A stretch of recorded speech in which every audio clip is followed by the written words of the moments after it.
آپ صلی اللہ علیہ وسلم نے فرمایا کہ ایک وقت ایسا آئے گا کہ جب علم اٹھا لیا جائے گا، جہالت اور فتنے پھیل جائیں گے اور حرج بڑھ جائے گا۔ آپ سے پوچھا گیا کہ یا رسول اللہ، حرج سے کیا مراد ہے؟ آپ صلی اللہ علیہ وسلم نے اپنے ہاتھ کو حرکت دے کر فرمایا، اس طرح گویا آپ صلی اللہ علیہ وسلم نے اس سے قتل مراد لیا۔ صحیح بخاری حدیث نمبر 85۔ ہم سے موسیٰ بن اسماعیل نے بیان کیا، ان سے وہیب نے، ان سے حشام نے فاطمہ کے واسطے سے نقل کیا۔ وہ اسما سے روایت کرتی ہیں کہ میں عائشہ رضی اللہ تعالی عنہا کے پاس آئی، وہ نماز پڑھ رہی تھیں۔ میں نے کہا لوگوں کا کیا حال ہے؟ تو انہوں نے آسمان کی طرف اشارہ کیا، یعنی سورج کو گہن لگا ہے۔ اتنے میں لوگ نماز کے لیے کھڑے ہو گئے۔ حضرت عائشہ رضی اللہ تعالی عنہا نے کہا اللہ پاک ہے۔ میں نے کہا کیا یہ گہن کوئی خاص نشانی ہے؟ انہوں نے سر سے اشارہ کیا، یعنی ہاں۔ پھر میں بھی نماز کے لیے کھڑی ہو گئی، حتیٰ کہ مجھے غش آنے لگا تو میں اپنے سر پر پانی ڈالنے لگی۔ پھر نماز کے بعد رسول اللہ صلی اللہ علیہ وسلم نے اللہ تعالیٰ کی تعریف کی اور اس کی صفت بیان فرمائی۔ پھر فرمایا جو چیز مجھے پہلے دکھلائی نہیں گئی تھی، آج وہ سب اس جگہ میں نے دیکھ لی، یہاں تک کہ جنت اور دوزخ کو بھی دیکھ لیا۔ اور مجھ پر یہ وحی کی گئی کہ تم اپنی قبروں میں آزمائے جاؤ گے۔ مثل یا قرب کا کون سا لفظ؟ حضرت اسما نے فرمایا میں نہیں جانتی۔ فاطمہ کہتی ہیں یعنی فتنہ دجال کی طرح آزمائے جاؤ گے۔ کہا جائے گا قبر کے اندر کہ تم اس آدمی کے بارے میں کیا جانتے ہو؟ تو جو صاحب ایمان یا صاحب یقین ہوگا، کون سا لفظ فرمایا؟ حضرت اسما نے مجھے یاد نہیں۔ وہ کہے گا وہ محمد اللہ کے رسول صلی اللہ علیہ وسلم ہیں، جو ہمارے پاس اللہ کی ہدایت اور دلیلیں لے کر آئے تو ہم نے ان کو قبول کر لیا اور ان کی پیروی کی۔ وہ محمد صلی اللہ علیہ وسلم ہیں۔ 3 بار اسی طرح کہے گا۔ پھر اس سے کہہ دیا جائے گا کہ آرام سے سو جا، بے شک ہم نے جان لیا کہ تو محمد صلی اللہ علیہ وسلم پر یقین رکھتا تھا۔ اور بہرحال منافق یا شکی آدمی، میں نہیں جانتی کہ ان میں سے کون سا لفظ حضرت اسما نے استعمال کیا۔ تو وہ منافق یا شکی آدمی کہے گا کہ جو لوگوں کو میں نے کہتے سنا، میں نے بھی وہی کہہ دیا، باقی میں کچھ نہیں جانتا۔ صحیح بخاری حدیث نمبر 86۔ قبیلہ عبد القیس کا وفد رسول اللہ صلی اللہ علیہ وسلم کی خدمت میں آیا۔ آپ صلی اللہ علیہ وسلم نے دریافت کیا کہ کون سا وفد آیا ہے یا یہ کون لوگ ہیں؟ انہوں نے کہا ربیعہ خاندان کے لوگ ہیں۔ آپ صلی اللہ علیہ وسلم نے فرمایا کہ مبارک ہو قوم کو آنا، یا مبارک ہو اس وفد کو جو کبھی نہ رسوا ہو نہ شرمندہ ہو۔ اس کے بعد انہوں نے عرض کیا کہ ہم ایک دور دراز کونے سے آپ کے پاس آئے ہیں، اور ہمارے اور آپ کے درمیان کفار مضر کا قبیلہ پڑتا ہے۔ اس کے خوف کی وجہ سے ہم حرمت والے مہینوں کے علاوہ اور ایام میں نہیں آ سکتے، اس لیے ہمیں کوئی ایسی قطعی بات بتلا دیجیے کہ جس کی ہم اپنے پیچھے رہ جانے والے لوگوں کو خبر دے دیں اور اس کی وجہ سے ہم جنت میں داخل ہو سکیں۔ تو آپ صلی اللہ علیہ وسلم نے انہیں 4 باتوں کا حکم دیا اور 4 سے روک دیا۔ اول انہیں حکم دیا کہ ایک اللہ پر ایمان لائیں۔ پھر فرمایا کہ کیا تم جانتے ہو کہ ایک اللہ پر ایمان لانے کا کیا مطلب ہے؟ انہوں نے عرض کیا اللہ اور اس کا رسول زیادہ جانتے ہیں۔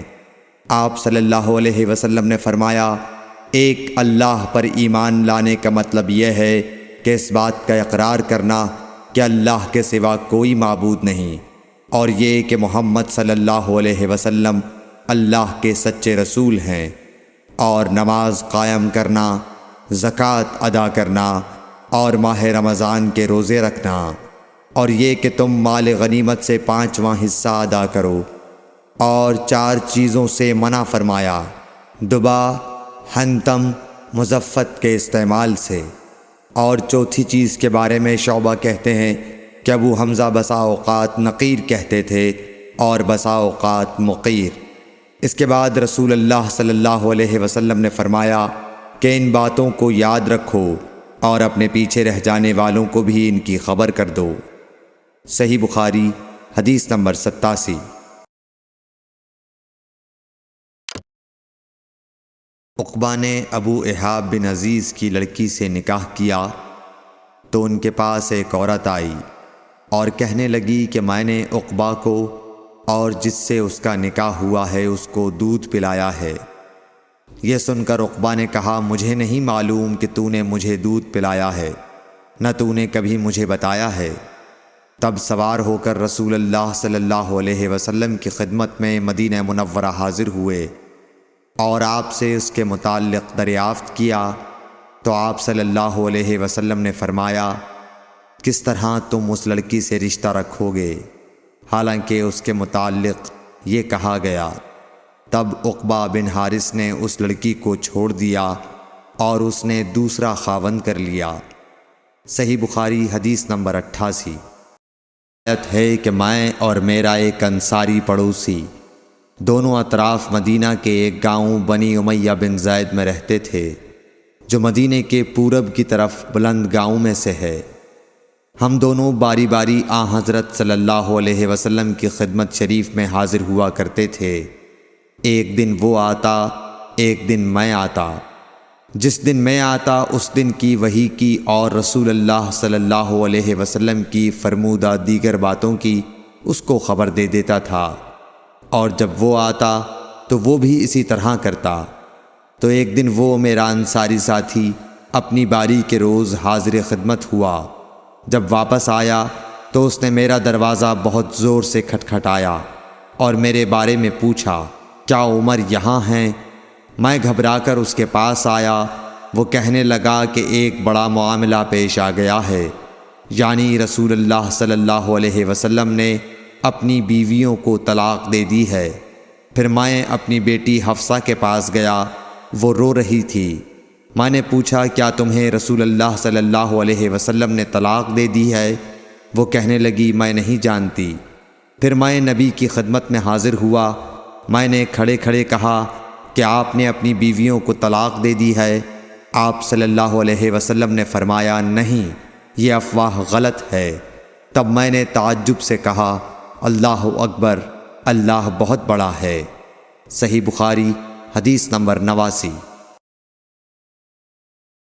ایک شخص حزم بن ابی کعب نے رسول اللہ کی خدمت میں آ کر عرض کیا یا رسول اللہ، فلاں شخص معاذ بن جبل لمبی نماز پڑھاتے ہیں، اس لیے میں جماعت کی نماز میں شریک نہیں ہو سکتا، کیونکہ میں دن بھر اونٹ چرانے کی وجہ سے رات کو تھک کر چکنا چور ہوتا ہوں اور طویل قرات سننے کی طاقت نہیں رکھتا۔ ابو مسعود راوی کہتے ہیں کہ اس دن سے زیادہ میں نے کبھی رسول اللہ صلی اللہ علیہ وسلم کو وعظ کے دوران اتنا غضبناک نہیں دیکھا۔ آپ صلی اللہ علیہ وسلم نے فرمایا اے لوگو، تم ایسی شدت اختیار کر کے لوگوں کو دین سے نفرت دلانے لگے ہو۔ سن لو، جو شخص لوگوں کو نماز پڑھائے تو وہ ہلکی پڑھائے، کیونکہ ان میں بیمار، کمزور اور حاجت والے سبھی قسم کے لوگ ہوتے ہیں۔ ایک شخص عمیر یا بلال نے رسول اللہ صلی اللہ علیہ وسلم سے پڑی ہوئی چیز کے بارے میں دریافت کیا۔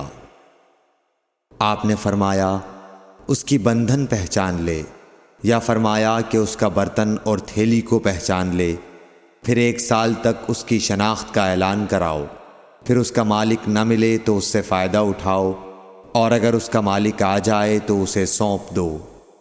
اس نے پوچھا کہ اچھا گمشدہ اونٹ کے بارے میں کیا حکم ہے؟ آپ کو اس قدر غصہ آ گیا کہ رخسار مبارک سرخ ہو گئے، یا راوی نے یہ کہا کہ آپ کا چہرہ سرخ ہو گیا۔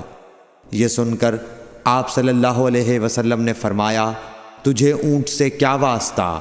اس کے ساتھ خود اس کی مشق ہے اور اس کے پاؤں کے سم ہیں، وہ خود پانی پر پہنچے گا اور خود پی لے گا اور خود درخت پر چرے گا، لہٰذا اسے چھوڑ دو یہاں تک کہ اس کا مالک مل جائے۔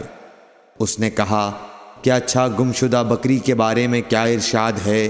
آپ نے فرمایا وہ تیری ہے یا تیرے بھائی کی، ورنہ بھیڑیے کی غذا ہے۔ صحیح بخاری حدیث نمبر 91۔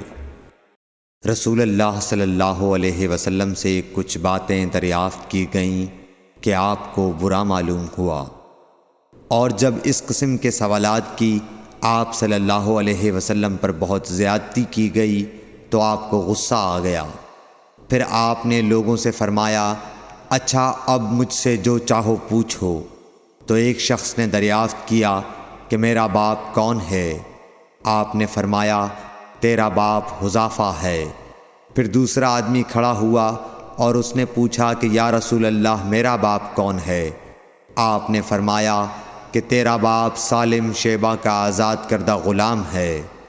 آخر حضرت عمر رضی اللہ تعالی عنہ نے آپ کے چہرہ مبارک کا حال دیکھا تو عرض کیا یا رسول اللہ ہم ان باتوں کے دریافت کرنے سے جو آپ کو ناگوار ہوں اللہ تعالی سے توبہ کرتے ہیں۔ صحیح بخاری۔ ایک دن رسول اللہ صلی اللہ علیہ وسلم گھر سے نکلے تو عبداللہ بن حذافہ کھڑے ہو کر پوچھنے لگے کہ حضور میرا باپ کون ہے؟ آپ نے فرمایا حذافہ۔ پھر آپ نے بار بار فرمایا کہ مجھ سے پوچھو۔ تو حضرت عمر رضی اللہ عنہ نے دو زانو ہو کر عرض کیا کہ ہم اللہ کے رب ہونے پر، اسلام کے دین ہونے اور محمد صلی اللہ علیہ وسلم کے نبی ہونے پر راضی ہیں، اور یہ جملہ 3 مرتبہ دہرایا۔ پھر یہ سن کر رسول اللہ صلی اللہ علیہ وسلم خاموش ہو گئے۔ صحیح بخاری حدیث نمبر 93۔ نبی اکرم صلی اللہ علیہ وآلہ وسلم جب سلام کرتے تو 3 بار سلام کرتے، اور جب کوئی کلمہ ارشاد فرماتے تو اسے 3 بار دہراتے یہاں تک کہ خوب سمجھ لیا جاتا۔ صحیح بخاری حدیث نمبر 94۔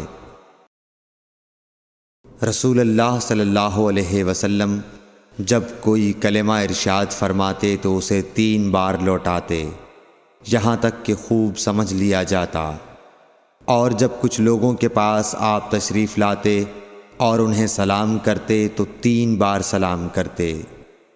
صحیح بخاری حدیث نمبر 95۔ عبداللہ بن عمر رضی اللہ عنہ کہتے ہیں کہ ایک سفر میں رسول اللہ صلی اللہ علیہ وسلم ہم سے پیچھے رہ گئے۔ پھر آپ ہمارے قریب پہنچے تو عصر کی نماز کا وقت ہو چکا تھا یا تنگ ہو گیا تھا، اور ہم وضو کر رہے تھے۔ ہم اپنے پیروں پر پانی کا ہاتھ پھیرنے لگے تو آپ نے بلند آواز سے فرمایا کہ آگ کے عذاب سے ان ایڑیوں کی جو خشک رہ جائیں خرابی ہے۔ یہ 2 مرتبہ فرمایا یا 3 مرتبہ۔ صحیح بخاری حدیث نمبر 96۔ رسول اللہ صلی اللہ علیہ وسلم نے فرمایا کہ 3 شخص ہیں جن کے لیے دگنا اجر ہے۔ ایک وہ جو اہل کتاب سے ہو اور اپنے نبی پر اور محمد صلی اللہ علیہ وسلم پر ایمان لائے۔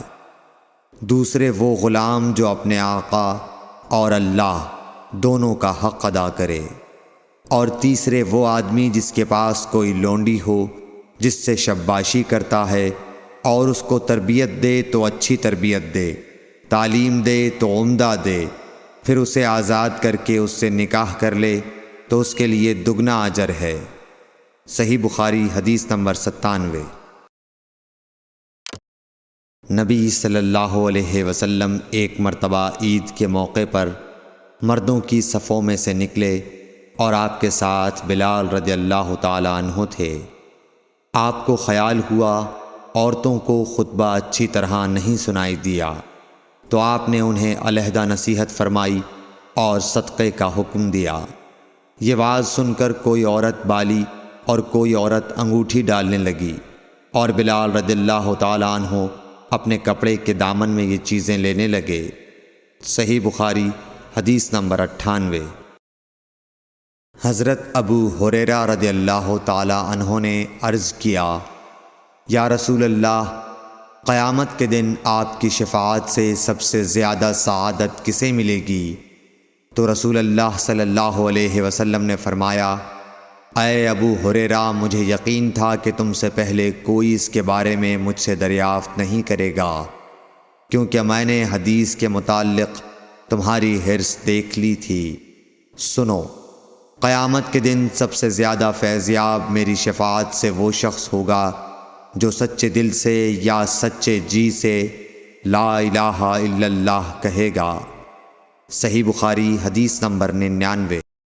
رسول اللہ صلی اللہ علیہ وآلہ وسلم نے فرمایا کہ اللہ علم کو اس طرح نہیں اٹھا لے گا کہ اس کو بندوں سے چھین لے، بلکہ وہ پختہ کار علماء کو موت دے کر علم اٹھائے گا، حتیٰ کہ جب کوئی عالم باقی نہیں رہے گا تو لوگ جاہلوں کو سردار بنا لیں گے، ان سے سوالات کیے جائیں گے اور وہ بغیر علم کے جواب دیں گے، اس لیے خود بھی گمراہ ہوں گے اور لوگوں کو بھی گمراہ کریں گے۔ صحیح بخاری حدیث نمبر 100۔